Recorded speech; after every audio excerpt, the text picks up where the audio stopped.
आपके अपने channel smart study 78 में आपका स्वागत है। दोस्तों, अगर आप सीटेट 2026 आंसर की देखने के बाद आपके जो नंबर हैं वो 87, 88, 89 बन रहे हैं, एससी और ओबीसी में आपके नंबर 79, 80 और 81 बन रहे हैं, तो यह वीडियो आपके लिए बहुत ही इंपॉर्टेंट है, क्योंकि आज मैं इस वीडियो में बताने वाली हूँ कि क्या फाइनल आंसर की में आपके मार्क्स बढ़ सकते हैं।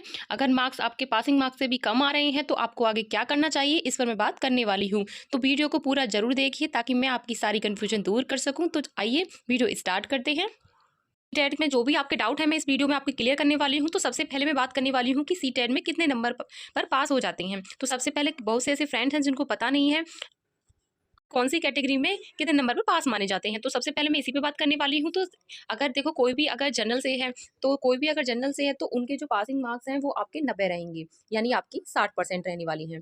अगर मैं बात करूँ ओबीसी की, तो ओबीसी में जो भी आते हैं उनके 82 मार्क्स होने चाहिए 150 में से, यानी ओबीसी में हो, एससी में हो, एसटी में हो, तीनों के लिए ये मार्क्स बराबर दिए हुए हैं। 82 मार्क्स दिए हुए हैं, यानी 55% आपके होनी चाहिए, तभी आप इसमें सीटेट में पास माने जाओगे। अगर मैं बात करूँ डब्ल्यूडी में भी आपके 82 पर ही पास माने जाते हैं।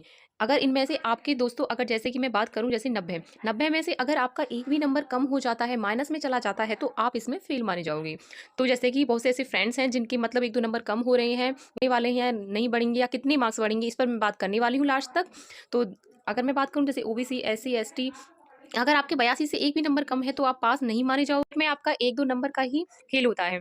तो आगे मैं बात करती हूँ। मुझे उम्मीद है कि आप समझ में आ गया होगा कि पासिंग मार्क्स सबको कितने चाहिए। आगे मैं बात करती हूँ जैसे कि आपकी जो आंसर की है वो प्रोविजनल आंसर की आ चुकी है, आप सभी को पता है, आप सबने नंबर मिला भी लिए होंगे, कितने आपके मार्क्स बन रहे हैं।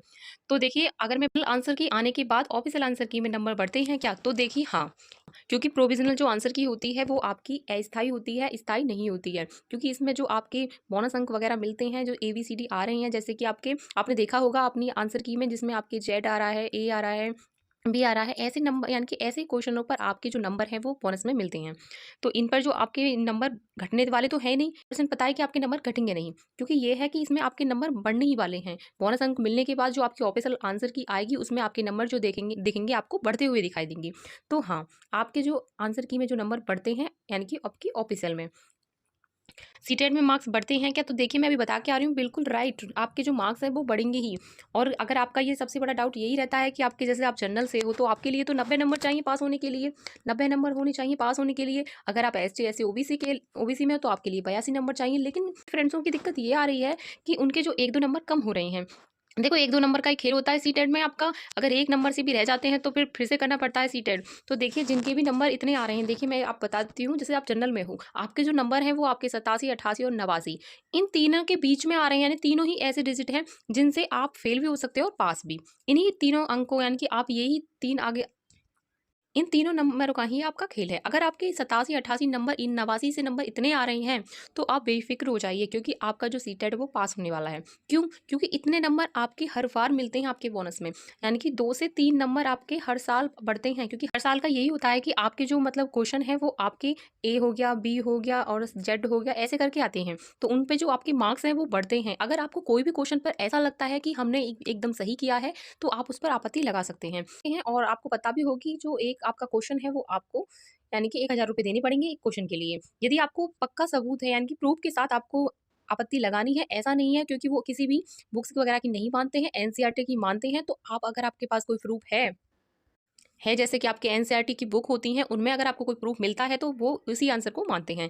अगर है तो आप आपत्ति जरूर लगाइएगा, अगर आप एक दो नंबर से रह रहे हैं तो देखिए, अगर मैं आगे बात करती हूँ एससी, एसटी और ओबीसी की, तो एसटी, एससी, ओबीसी के लिए तो 82 मार्क्स चाहिए पास होने के लिए। तो जिनके भी आपके ये मार्क्स आ रहे हैं, जैसे कि 79, 80 और 81, इन तीनों में से अगर किसी के आ रहे हैं तो देखिए बेफिक्र हो रहिए, क्योंकि ये आपके नंबर बढ़ने ही वाले हैं।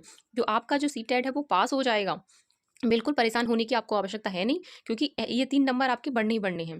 ABCD वगैरह का क्या मतलब होता है, उस पे आपके मार्क्स बढ़ते हैं, ठीक है। तो यहाँ भी मैं आपको बता देती हूँ। तो देखिए, जैसे 79, 80, 81 आ रहे हैं, तो इसका मतलब यही है कि आपकी जो सीटेट वो क्लियर हो जाएगा, क्योंकि 2 से 3 जो आपके मार्क्स हैं वो बढ़ते ही बढ़ते हैं, घटने वाले तो बिल्कुल है नहीं, आपके बढ़ने ही वाले हैं। देखो, आपत्ति जो है वो सभी लगाते हैं जिनको ऐसा लगता है कि ये हमारा क्वेश्चन गलत किया है इन्होंने। तो देखिए, वो आपत्ति लगाते हैं तो आपके नंबर बढ़ते भी हैं, और वो सीबीएसई मानती भी उन्हीं की है जो, यानी कि एनसीईआरटी का प्रूफ देते हैं, बाकी की किसी बुक की नहीं, किसी टीचर की नहीं, किसी की नहीं मानती है सीबीएसई आपकी। बस इसमें मैं इतना ही बोलना चाहती हूँ कि देखिए ऑफिशियल आंसर की का आप वेट कीजिए, आपके नंबर ज़रूर बढ़ेंगे और क्योंकि हर साल इसमें ऐसा ही होता है। तो ये जिनके भी इतने मार्क्स आ रहे हैं तो थोड़ा वो ऑफिशियल आंसर की का वेट कीजिए और आपकी ऑफिशियल आंसर की कब तक आएगी इस पे मैं बात करने वाली हूँ। तो देखिए नीचे आपका यही क्वेश्चन है कि आपकी ऑफिशियल आंसर की कब तक आएगी और रिजल्ट कब तक आएगा। तो देखिए ऑफिशियल जो आंसर की होती है वो आपकी प्रोविजनल आंसर की से कम 7-8 दिन में आ ही जाती है। तो 7-8 दिन लगा लीजिए। 7 से 8 दिन आपकी जो आंसर की आई उससे आगे आपको 7 से 8 दिन लगा लेने हैं, आपकी आंसर की आपको देखने को मिल जाएगी। क्योंकि ऐसा है कि 15 तारीख तक तो आपके यानी कि 15 मार्च तक तो आपकी आपत्ति ही है, तो फिर इसमें तो आप अभी अभी तो आने वाली है नहीं। तो इसमें ये है कि आपकी 7 से 8 दिन और लगा लीजिए एक्स्ट्रा, तो उसी से आप जब ही आपकी ऑफिशियल आंसर की आपको देखने को मिल जाएगी। रही बात आपके रिजल्ट की, तो देखो रिजल्ट कम से कम आपके जो आता है वो आपकी आंसर की से यानी कि 15 से 20 दिन के अंदर आता है। क्योंकि बहुत से ऐसे काम होते हैं जैसे कि आपकी प्रोविजनल आंसर क्या है, फिर ऑफिशियल आप उनको देनी, फिर आपका रिजल्ट भी तैयार करना, तो कम से कम आपके 15 से 20 दिन आपके जरूर लगते हैं। अगर बात करूं जैसे कि फिर भी एक आइडिया लग जाता है कि आपका रिजल्ट कब तक आ सकता है, तो देखिए मार्च के बिल्कुल लास्ट वीक में देखिए आपका जो रिजल्ट है वो आपको देखने को मिल जाएगा। और जिनको लगता है जैसे कि आपके इतने नंबर हैं तो देखिए ये तो बिल्कुल ही आपके सेफ होंगे और रहे हैं, तो आप अपनी ऑफिशियल आंसर की का वेट जरूर कीजिएगा। दोस्तों अगर आपका अभी कोई डाउट हो तो आप मुझे कमेंट करके ज़रूर बताइएगा और जैसे भी आगे अपडेट रहती है रिजल्ट की भी सभी की, तो मैं टाइम टू टाइम देती रहूँगी। जो भी इस चैनल पे नए हैं तो प्लीज़ सब्सक्राइब ज़रूर कीजिएगा। मिलते हैं हम नेक्स्ट वीडियो में, तब तक के लिए धन्यवाद।